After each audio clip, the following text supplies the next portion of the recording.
All right, so we move on to our first topic of the evening, and we have a friend of mine, a great friend of mine, a coworker of mine, but more importantly, a Jeopardy champion. Suzanne Rourke is on our show. This is when we're recording. It's Wednesday. It's the 11th anniversary of her being beat on the show, which I think is just a great moment to have her on, and par for the course for her and I discussion. So, right. Suzanne, thank you for joining us. And how are you doing tonight? I am good.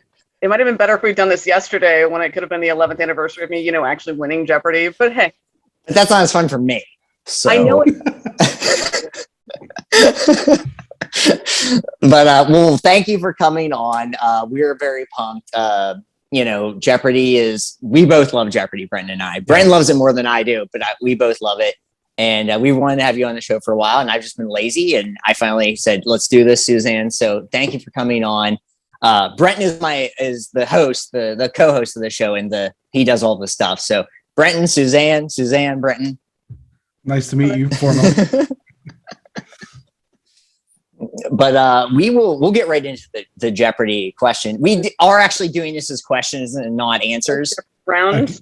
Yeah. Because that'd be weird if we did it that way. I feel like it'd be complicated, and it's So Suzanne, I've talked to you many times about Jeopardy, but we'll get into this. How did you arrive at the decision to even compete for Jeopardy? Because I was obsessed with it at a young age, to the point where it probably hindered my social life in high school. And I don't know. I wanted to be on it when I was super young, like high school, college, but I never really had the guts to do it. And then I just decided to take the online test. Obviously, like 10 years ago, 11. It's a long process getting in, so I think it was still, yeah. And then I was 26. Wesley was not even 2 yet, and I was like, screw it, what's the worst that can happen? And I took the online test, and then, yeah, they get back to you, maybe. Like, you never know what your score is. You never know if you're actually accepted until they probably changed it by now, because this was a long time ago, because I'm old. But yeah, they finally, send you a letter in the mail being like, come to an in-person audition. And that was super exciting. So yeah. Wow. So that kind of actually plays into the second question, because I'm very curious as to the process after the online test, because I've taken the online test myself at least once. And after you take that test, they do the live audition. Like, what does that look like as far as it being an audition, but also, I assume you're competing in these auditions? Kind of. I just suddenly wondered if, I'm actually allowed to talk about this. Is it some, Don't worry, we're not that popular. We're not that popular, Suzanne. So. We're hoping to be someday, when the Royal Caribbean and the other things come through for us, well. I'm worried they're going to come back and take my $15,000 away. Well, okay. So within the realm of what you can tell us. Oh, no, I'm pretty sure I can tell you anything. Okay. So anyway, yeah, it's basically they get you in a conference room at the Marriott or whatever. Gregory Filson, are you drinking alcohol right now? Yeah, I always have a little beverage on the show. Indeed. So yeah, they get you basically in a conference room at the Marriott. They have you do a written test just to make sure you didn't cheat your ass off on the online test. And then they have you go up and introduce yourself, make sure you're not just a complete dud, and you have charisma, etc. And then they do have you do trial runs with the buzzer, where you're going against 2 other people. Okay. And making sure the procedure with the buzzer and can answer in the form of a question, do all the things that are required. And that was actually pretty fun. I was super nervous before I did it. But then yeah, once you're there, it's actually a lot of fun. It's very cool. And hopefully don't take Suzanne's money. Don't Jeopardy. Don't take her money. She's a guest on our show. She's a guest in our hearts and on our show. So I guess Suzanne, I know you're very good at trivia, and we still need to go out and do a trivia night at some point because I just want to win because I'm used to that in Alaska. We won all the time, but I want to have you there. But how did you specifically prepare to be on Jeopardy?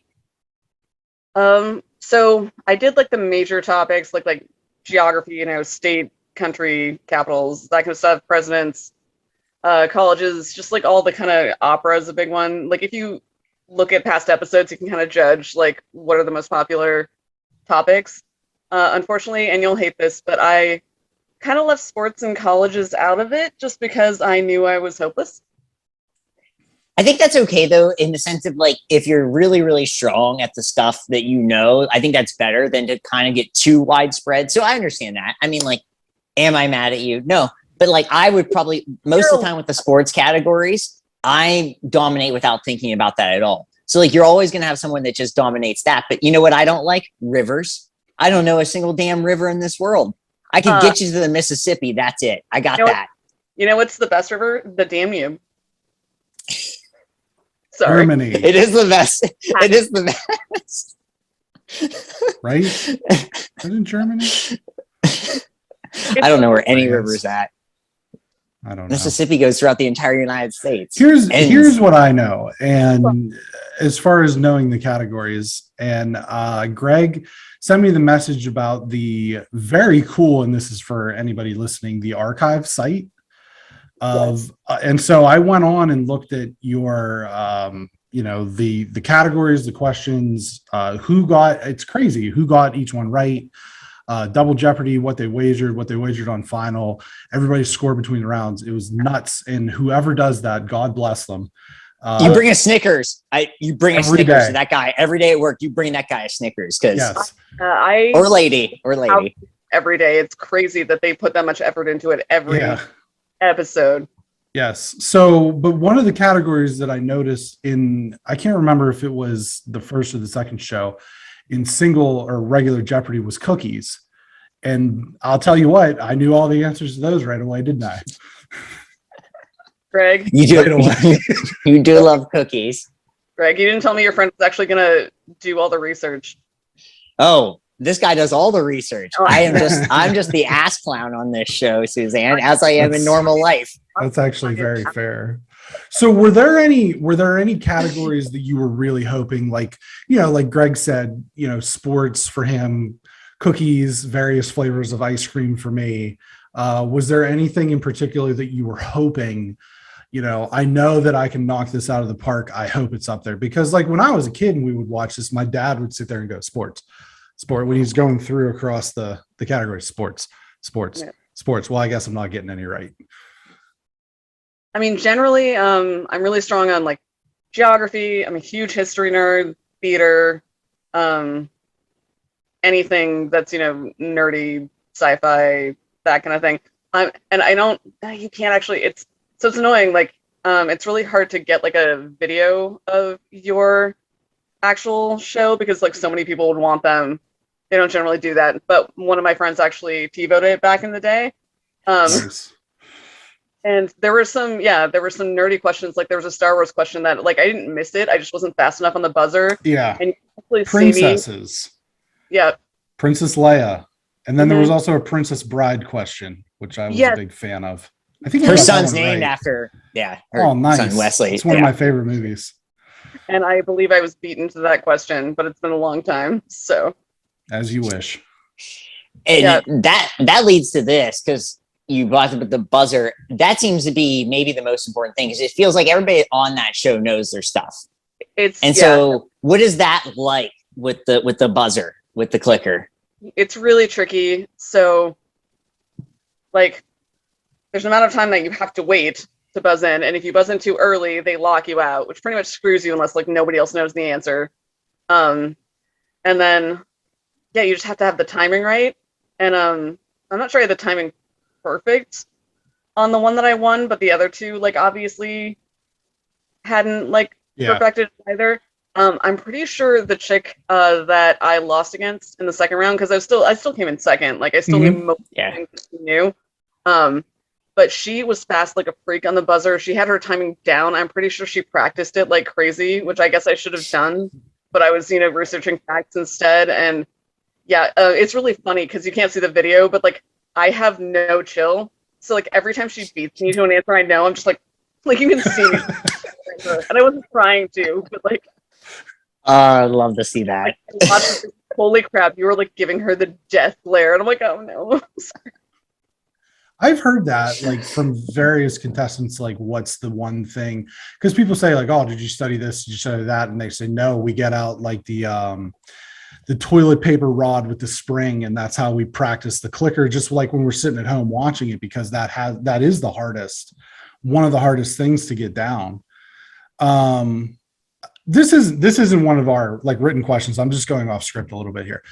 I seem to notice, and correct me if I'm wrong, the first round of Jeopardy seems like it's pretty general questions. You might get like, if it's a sports category, you might get like baseball, right? But then in the second, in Double Jeopardy, it gets ultra specific. So it's like second place Cy Young winners in the 70s. Is that like pretty accurate that things just get super specific in the second round? I mean, I haven't watched in a very long time, unfortunately, because I don't actually have television anymore. I sometimes go in the Jeopardy archive, but yeah, I think generally it's more dependent on they come up with like the the punny answer, like the punny categories, etc. I think it is definitely a little more specific in the second one, but I think it also just kind of depends on what the writers are doing and like what they're trying to accomplish with the presentation. Sure, is the impression that I get. Gotcha.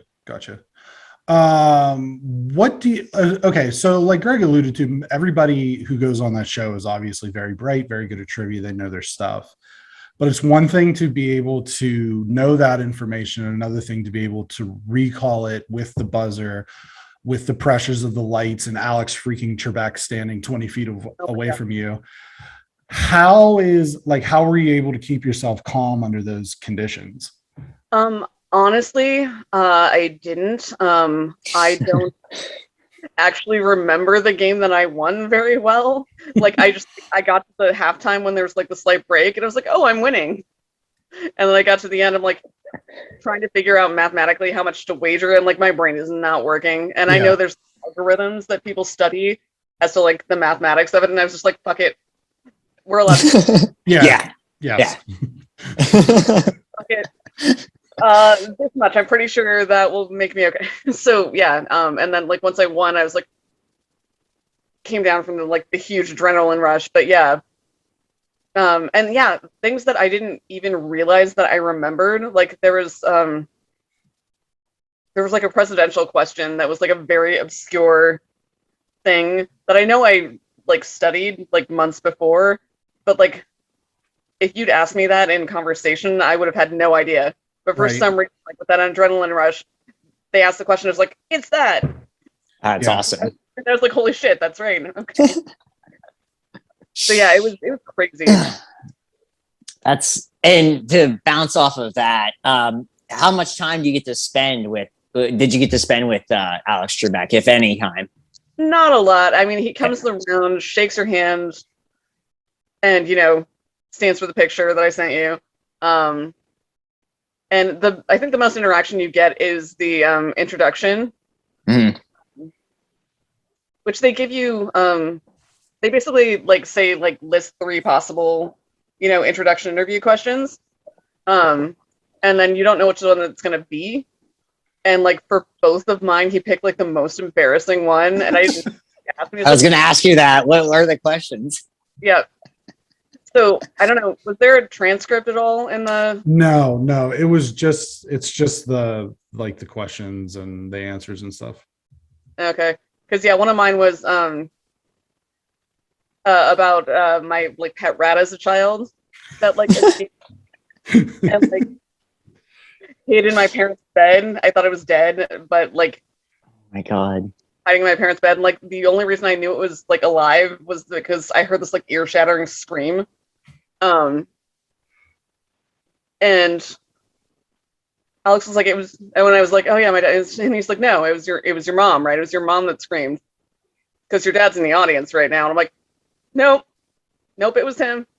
Sorry, Dad. That's awesome. Yeah. That's funny. Okay, so here's what I always want to know too is at the end of the episode when everybody's standing around and he's talking to everybody, what's really being said there? Because in my heart of hearts, I just want it to be him clowning on whoever lost. I know it's probably not, but that would be great. Not really. It's mostly us congratulating. He can be snarky. Snarky as hell. And I got a little bit of that, but it was mostly just the contestants congratulating each other and talking and whatnot. But yeah, he definitely was pretty snarky during both episodes I was in. Like he was very big on correcting pronunciation. Always. Love it. That's Legendary excellent. game. You got the best of Trebek. Yep. I said Samuel Pepys as one of the answers because that seemed like it would be correct. He's like, no, it's Samuel Pepys. And I was like, that's a stupid name. Is there any advice, and obviously you alluded to it, so the process might be different, but is there any advice that you give to anybody who's considering, taking the online test or trying to, find their way onto Jeopardy? Not as a host, because I know that they're looking for one of those as well, but as a contestant. I actually kind of wanted to be one of the writers. That was my dream. Just being funny and talking about trivia. But apparently they never hire because none of those people ever leave. I'm sure. It's like being a Supreme Court justice. Exactly. But yeah, honestly, it was kind of a crapshoot because I figured it out at the time, but it's been a long time, obviously. Of all the questions that they asked, only I think 4 were ones that I actually got from studying. The other ones were just that I knew. Yeah. So you just have to have a really wide range of trivia knowledge. And yeah, it seems like you would freeze, and maybe it depends on your personality. And I definitely had stage fright before I got up there, but like I said, with the adrenaline rush, your brain just kind of kicks in, and everything that you had in there that you didn't even realize you had in there just kind of clicks in. So. Cool. And did you have to film both your episodes the same day? Yes. Okay. Yes, that'd be weird. It seems weird to me. They give you I forget it was 20, 30 minutes to kind of cool in the green room. And I don't want to, because I think mine was actually the first episode of the day that was filmed. And then you have to go back, you have to change your clothes, you have to touch up your makeup to do this whole thing. And then you get a few minutes to relax. And the funny thing is you get to talk to people in the green room, but you don't know who you're going to be matched up against until the very last minute. Right. Oh. Imagine being in there against Ken Jennings. He's like, hey, I live here. Right. Or that was the same season. Or not the same season, but there was a season with it wasn't the same season. There was a season where Ken Jennings was on it for whatever reason. I saw that when I was looking through the archive. So that's cool. Yeah, that's cool. Yeah. So yeah, and it was funny because you kind of got to talk to a few people, but you didn't know who you were going to be on with. And I feel horrible about saying this. It's been a long time. I'm sure she was a very nice person and very nervous, but the chick who beat me the second day was very standoffish and did not get along with people. And I'm sure she was fuck her. Fuck her, Suzanne. No. But anyway, when they called out the roll call for that, I was like, shit. And it just passed like a freak on the buzzer. And then at the end when everybody's congratulating each other and talking or whatever, I think she just didn't expect anybody to be nice to her because she was just standing there deer in the headlights. Stone cold killer. And I was congratulations, great job. And she looked shocked. But it could have been because she noticed me glaring at her most of the time when she beat me at the buzzer. That could be it too. Yeah. It's someone who's gotten that stare several times in my life. I know it. I know it well. Several times? I'm pretty sure you've gotten it from me several times today. Several times a day. Well, Suzanne, this was awesome. I knew it would be great. Thank you for coming on. Oh yeah, go ahead. So there's also, I don't think it's the same people, but maybe it is, who do the Jeopardy archive, but there's also somebody who literally does a rundown of the show. every day and kind of like does highlights and whatnot and like talks about them. That's cool. And like it was kind of funny because like the first day I was on, they're like, oh yeah, she's really young, she's 26, like beat the crap out of the incoming champion, etc. I was like, yeah. And then the second day when the other chick beat me, like I read it and like, I don't know, I still like Suzanne. That other chick seems like kind of a bitch. Kind of like said that, and I was like, she was a bitch. Sarah Validation. Sarah Wilkinson. Oh, don't say her name on here. She'll find out somehow. Yeah, she's not going to find out. Unless she's a friend of the program, then she'll stop She's not. listening because of this. She's not. Sarah Wilkinson. I'm Hopefully you're doing well, Sarah Wilkinson. Yeah. Hopefully. But fuck Oh, you. this was the season that they did Watson. Oh, It was Watson like, season. Yeah, Was it was in February of 11. So it was the same season that they did the three episode thing with Rudder and Jennings and Watson. Yeah. Yeah, that I'm was just really looking through all the names here. The best name, Suzanne. Suzanne. Yep. Easily the best. Suzanne, this was awesome. Yes. I heard stories I didn't even hear before. So thank you for coming on. We really appreciate it. Very cool. I don't know. Maybe if we do like another Star Wars thing, God forbid we do that, we'll have you on because she's the biggest Star Wars person I know, actually. like Mandalorian or anything like that. We do. Maybe we'll bring you on for a Mandalorian episode just for fun. Very strong Boba Fett opinions, obviously. So Yeah, that'll be fun. Well, Suzanne, I'll see you tomorrow at work. oh god, I have to see you tomorrow. You get to see me tomorrow at work. Yeah, This is like bonus. This is like extra innings. It's free Greg. It's free Greg.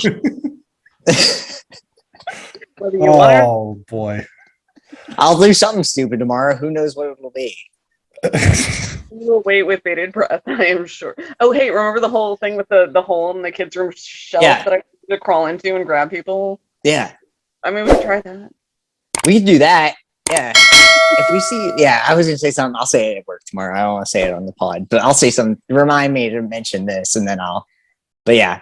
So Suzanne, thank you. I'll see you at the thank you bookstore very tomorrow. much. It's very nice to meet you. Thank you very much for coming on. Jeopardy Champion. Jeopardy champ.